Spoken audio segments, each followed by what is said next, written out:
Halo, Assalamualaikum. Oke, Bapak Ibu dosen, kali ini saya akan memberikan sharing tentang bagaimana sih menyelaraskan antara RIRN dengan penelitian kita. Nah, ini khusus untuk Bapak Ibu dosen yang mengajukan penelitian skim nasional ya, yang bukan desentralisasi, tapi uh, sebenarnya desentralisasi juga membutuhkan RIRN ini, cuma fokusnya kan memang ke RIP-nya dari perguruan tinggi ya. Cuma kalau di skim nasional memang harus fokus untuk menuju ke RIRN yang sudah ditetapkan oleh pemerintah. Nah, dari RIRN ini pemerintah memberikan prioritas, artinya prioritas dari skala tahun 2020, kalau yang terupdate ya 2020 sampai 2024 itu prioritas riset nasionalnya itu memiliki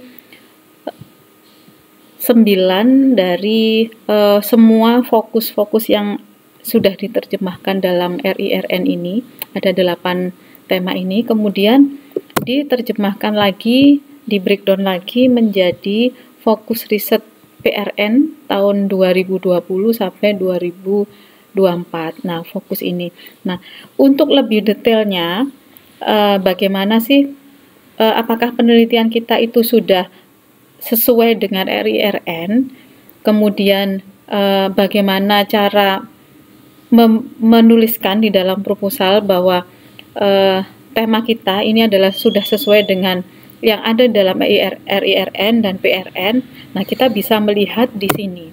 Nah, kita bisa melihat di dalam masing-masing tema. Nah, di sini kan PRN itu sudah memberikan gambaran tema ya.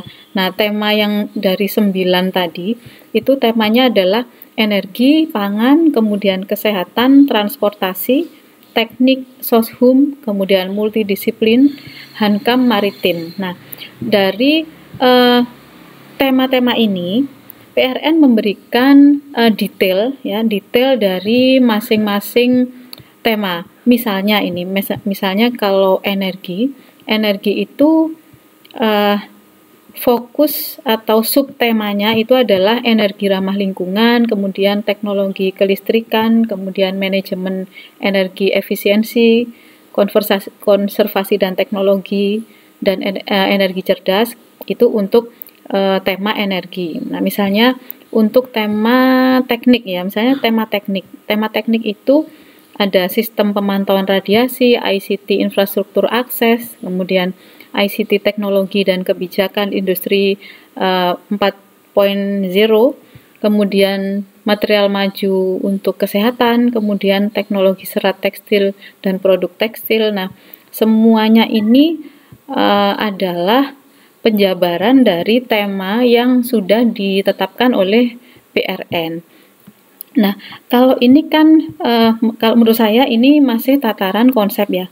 Nah, kemudian PRN juga memberikan gambaran dari tema-tema ini, produk yang nanti gambaran produk yang nanti bisa dihasilkan dalam riset itu seperti apa, itu bisa kita lihat di sini.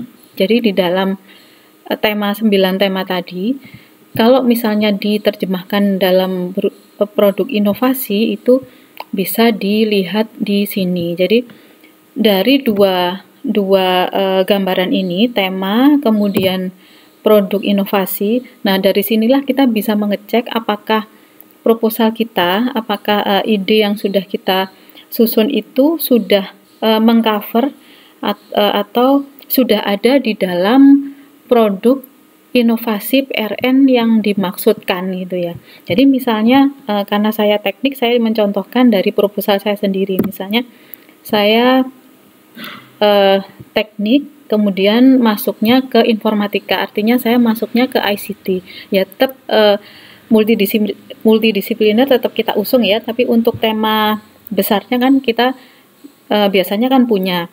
Nah, misalnya saya ICT saya kembangkan dalam produk e-learning atau mungkin dalam produk SME dan seterusnya.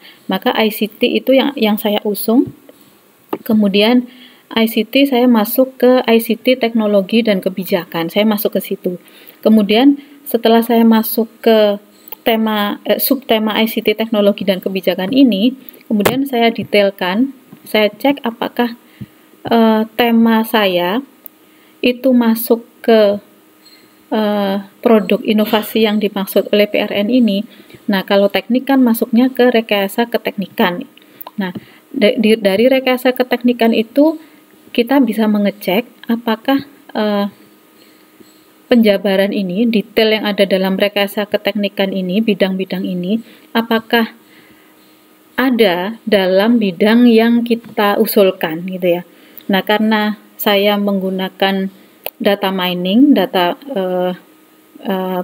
mining, data warehouse, intinya penggalian data, maka ini tema saya itu cocok dengan bidang yang ke-28, yaitu sistem big data nasional. Nah, artinya kalau seperti itu, saya sudah bisa memastikan bahwa topik saya itu sudah tercover atau sudah termasuk dalam persyaratan PRN yang ada, yang sudah dijabarkan oleh pemerintah. Nah, jadi itu bisa diteruskan. Nah, sekarang bagaimana menjabarkannya di dalam proposal. Nah, ini penting karena ini harus ada.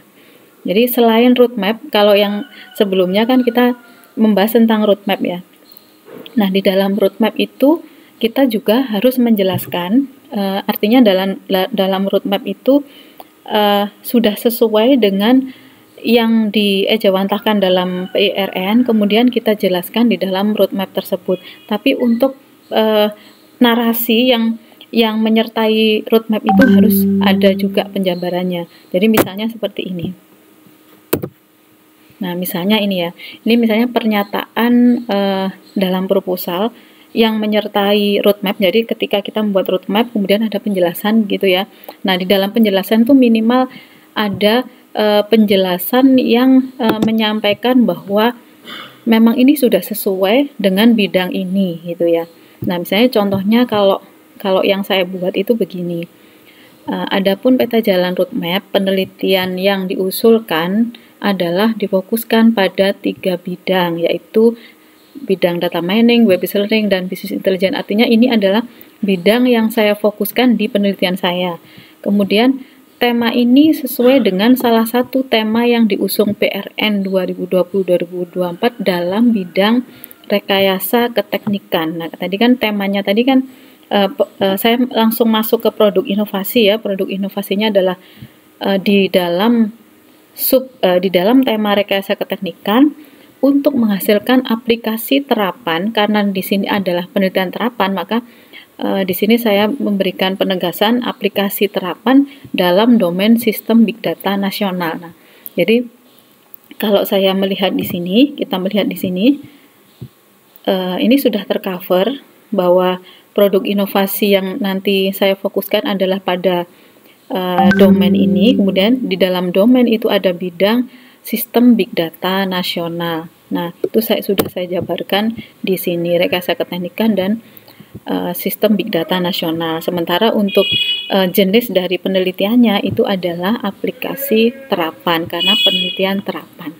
Nah, perbedaannya dengan yang dasar itu seperti apa? Jadi misalnya untuk yang penelitian dasar maupun penelitian PDP, penelitian dosen pemula itu sama-sama penelitian dasar ya. Nah, itu selama ini pengalaman saya juga menjelaskan seperti itu. Jadi misalnya tadi kalimatnya misalnya sama ya, misalnya bidangnya sama. Jadi adapun peta jalan roadmap penelitian yang diusulkan adalah difokuskan pada 3 bidang saya, yaitu data mining, kemudian biz web learning, dan seterusnya. Ini adalah bidang saya, bidang yang saya usung dalam proposal maksudnya. Kemudian tema ini sesuai dengan tema yang diusung PRN tahun sekian, dan bidang rekayasa keteknikan namanya untuk menghasilkan framework atau model. Nah, ini perbedaannya. Kalau yang terapan tadi menghasilkan aplikasi terapan, ya kan, karena luaran wajibnya adalah prototype karena saya software, jadi aplikasinya produk luaran wajibnya adalah aplikasi, sedangkan untuk yang luaran wajib bagi penelitian dasar adalah framework atau model atau kebijakan dan lain-lain. Nah, misalnya seperti ini. Kemudian dalam domainnya sama, misalnya dalam domain sistem big data. Nah, seperti itu Bapak Ibu dosen, itu sesuai dengan pengalaman saya yang selama ini pernah saya dapatkan, artinya saya membuat proposal kemudian lolos, itu selama ini ada penyertaan kalimat yang seperti itu. Oke, mungkin itu yang bisa saya sampaikan untuk video kali ini. Jika bermanfaat, silakan share, like, dan subscribe. Terima kasih. Assalamualaikum.